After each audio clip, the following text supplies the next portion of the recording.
Step by step, Israel says it's advancing in Gaza.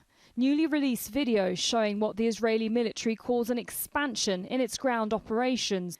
Prime Minister Benjamin Netanyahu says it's necessary to get rid of Hamas's military capabilities and ensure the release of more than 200 captives, both civilian and military, being held in the Gaza Strip.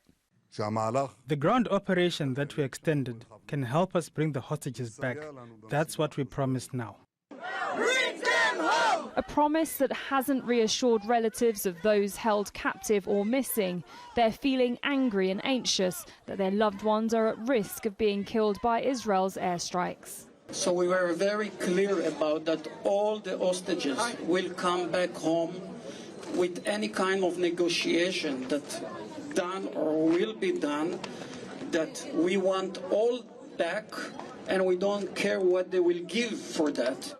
During a meeting with the families, he said the escalation of bombardment through air, land and sea will force Hamas to hand over those it's holding. If I were to say what the key is pressure. The greater the pressure, the greater the chances. Hamas says it's willing to release all captives immediately. We have a large number of enemy captives, and the price of returning them is the emptying of all prisons and releasing all prisoners. 6,600 Palestinian prisoners are being held in Israeli jails.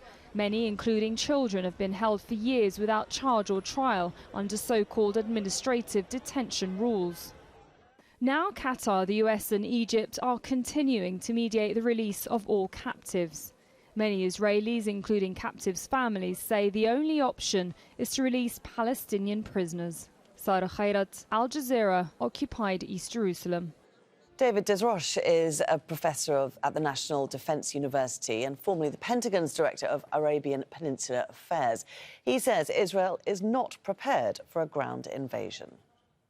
Hostages are really, really hard because it's a constraint on your freedom of action. And at the same time, usually the family members of the hostages start to make their own demands, and their demands restrict your policy actions.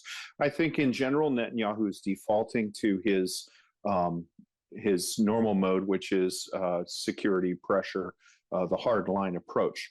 But I think it is probable that the presence of the hostages has restrained him from acting as he otherwise might.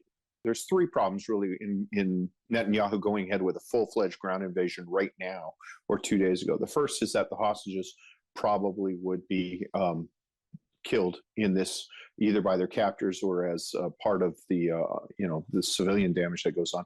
The second problem is the immense strategic damage Israel's taking around the world because, when they conduct military operations in built-up areas, you kill a large number of civilians, as your reporting has shown.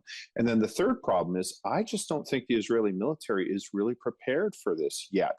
I think they have to build up their numbers, their combat forces, and get their forces in, because fighting in a city is just very difficult, consumes a lot of manpower and a lot of resources.